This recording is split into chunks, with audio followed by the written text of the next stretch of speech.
आबादी है। हमारे उत्तर प्रदेश में अगर आप देखेंगे तो 22% की मुस्लिम आबादी है। बावजूद मुस्लिम आबादी के बावजूद भी आज़ादी के बाद आपने अगर देखा तो 38% हमारे मुस्लिम समाज के लोग नौकरियों में थे और आज नौकरी में 1% भी नहीं जो कि लोग रह गए। तो हमारे समाज के लोग भी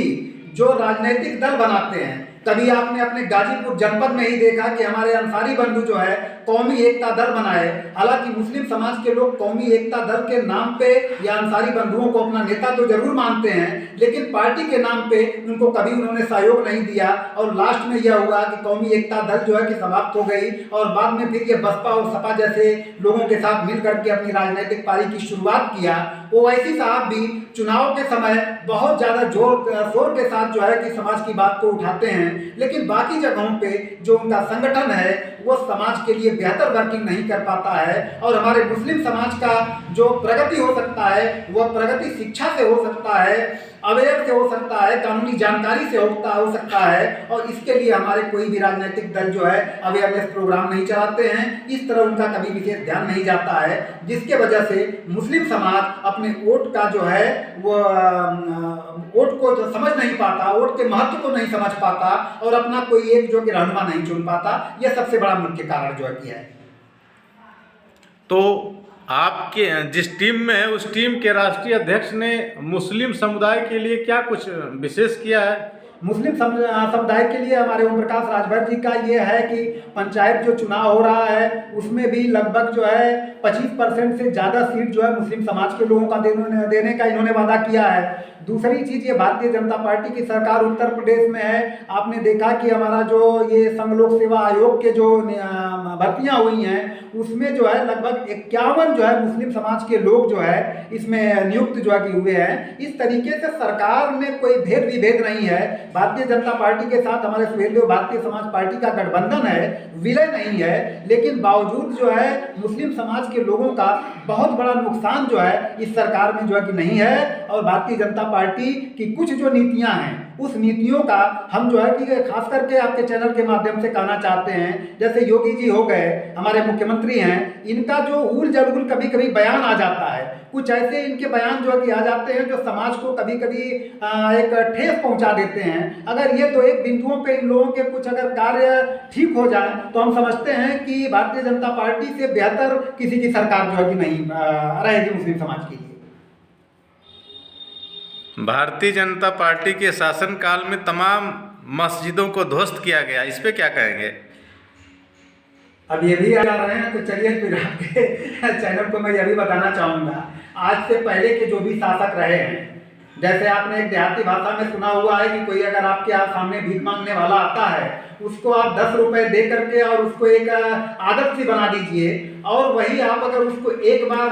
1000, 2000, 4000 रुपए दे करके उसको एक जगह कहीं व्यवसाय बना करके स्थिर कर दीजिए तो हमेशा के लिए उसके आजीविका का साधन मिल जाएगा। लेकिन हमारे जो इससे पिछली सरकारें रही हैं, चाहे वो कांग्रेस की सरकार रही है, समाजवादी पार्टी की सरकार रही है, बहुजन समाज पार्टी की सरकार रही है, तमाम चाहे वक्त की संपत्तियां रहे हैं, चाहे और भी चीजें रहे हैं, इन लोगों को कानूनी दृष्टि से जितनी भी जमीनें रही हैं इनको कानूनी दस्तावेज में उनको बेहतर जो है कि इंतजाम बनाना चाहिए था। वो जो कमियां छोड़ दिया उन लोगों ने, वोट तो मुस्लिम समाज का लिया इन्होंने, अपना सत्ता संभाला, लेकिन बावजूद वो कमियां जो छोड़ दिया उस कमियों का फायदा भारतीय जनता पार्टी के लोग उठा रहे हैं। और उठाने के बाद आज जो कमियां हैं उस कमियों के आधार पे अगर कोई तहसील में कोई नाम जो है कि करण नहीं है लेकिन कब्जा किसी मुस्लिम समाज के लोगों ने किया है तो वो कब्जा जो है कि केवल हटा रहे हैं, न कि मुस्लिम समाज को नुकसान कर रहे हैं, इनकी जमीनों को छीन रहे हैं। जो कानूनी कमियां रही हैं उस कानूनी कमियों का जो बेहतर इंतजाम पूर्व के सरकारों ने नहीं किया है उसी में भारतीय जनता पार्टी के लोग जो है खेल खेल रहे हैं। नहीं तो अगर कानून के दृष्टिकोण से देखा जाए तो अगर मस्जिद अवैध जमीन में बनी है उसको उसके ऊपर बुलडोजर चलाया जा रहा है तो वैसे मंदिर को भी तो वो प्रक्रिया में लाना चाहिए। उस पर क्या कहेंगे? तो भारतीय जनता पार्टी को आप देख लें, हिंदुत्व की लड़ाई तो ये लड़ रहे हैं, और हमारे जो है कि बहुत सारे जो है कि अंधभक्त लोग जो है वो कर रहे हैं भारतीय जनता पार्टी हिंदुत्व की लड़ाई लड़ रही है, देश को हिंदू राष्ट्र जो है कि बनाना है, उसकी तरफ अपना भारतीय जनता पार्टी को वोट दे रहे हैं। लेकिन भारतीय जनता पार्टी के शासन में ये भी तो आपने देखा, वाराणसी में जाकर के देख लीजिए, तमाम रोड जो बने हैं, तमाम जो वहाँ काम हुए हैं आपके जो है प्रगति के, बहुत सारे मंदिरों को तोड़ा है इन लोगों ने जो है। भारतीय जनता पार्टी की सरकार में भी जो है कि और प्रदेशों में जाकर के आप देखिए बहुत सारे मंदिरों को तोड़ा गया है। गाजीपुर में या उत्तर प्रदेश के किसी जिले में बताइए जहाँ मंदिर तोड़ा गया हो। वाराणसी में तोड़ा गया है। कौन सा मंदिर? अब वाराणसी में ये काशी विश्वनाथ जी के सामने जो आपका हो रहा था नया निर्माण जो है, उसमें कई एक मंदिरें जो है कि उसमें आ रहे थे, उस मंदिर को तोड़ा गया है। कहीं ऐसा तो नहीं कि आप उस अलायंस वाली पार्टी से गठबंधन में हैं, इसीलिए आप उसकी तुलना कर रहे हैं कि भारतीय जनता पार्टी अगर वक्फ बोर्ड की संपत्तियों पे कब्जा कर रही है तो मंदिर गिरा के आप उसका उदाहरण दे रहे हैं? नहीं, उदाहरण का यहाँ मामला नहीं है, यहाँ मामला तो सत्यता की है ना। अगर लोगों के दिमाग में कि भारतीय जनता पार्टी केवल मुसलमान के मंदिर और मस्जिद और वक्फ की जमीनों को नुकसान पहुंचा रही है, तो अगर हिंदुत्व की लड़ाई ये लड़ते तो फिर हिंदुत्व के नाम पे जो है कि तमाम हिंदू समाज के साथ ये खड़े रहते। इसको तो हिंदू समाज को सोचना जो है ना कि जिस हिंदुत्व के नाम पे आपने वोट दिया है सरकार को, वह जो है वह कानून के आधार पे काम कर रहे हैं या कानून का उल्लंघन कर रहे हैं। अगर कानून के आधार पे कर रहे हैं तो कानून के साथ उन्होंने मंदिर भी तोड़ा है, और मस्जिद भी जहां आ रही है मस्जिद को जो भी वो शहीद कर रहे हैं, या मस्जिद या वक्फ की जमीन जो है उसको भी जो कानूनी दायरे में आ रहा है उसको भी जो है कि वो अतिक्रमण मुक्त कर रहे हैं। एक सवाल जी अंत में हम आपसे करेंगे, आप हिंदू कैसे हैं और हम मुस्लिम कैसे हैं, इसका किस व्यवस्था में जिक्र है, कुछ बताएंगे? अब बताने का सर मामला ये है कि देखिए, मुस्लिम समाज हमारा जो इस्लाम का जो प्रचार और प्रसार, ये हमारा जो है ये सऊदी अरब से ये शुरू हुआ, और इसमें खास करके ये है कि हमारे जो आखिरी पैगंबर हैं वो मोहम्मद रसूलुल्लाह सल्लल्लाहु अलैहि वसल्लम हैं।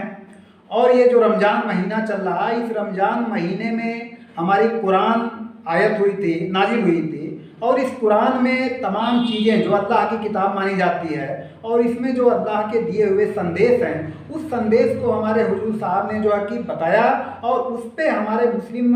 समाज के लोग जो है उस पर अमल करना शुरू किए, और जो कार्य उन्होंने बताया उस कार्य करने को हम लोगों ने अंजाम दिया। और धीरे धीरे हमारे यहाँ जो है लड़ाई झगड़े विवाद और इस तरीके की चीज़ें हमारे मुस्लिम समाज में जो है कि नहीं है, हमारे इस्लाम में नहीं है। हम प्रेम और व्यवहार के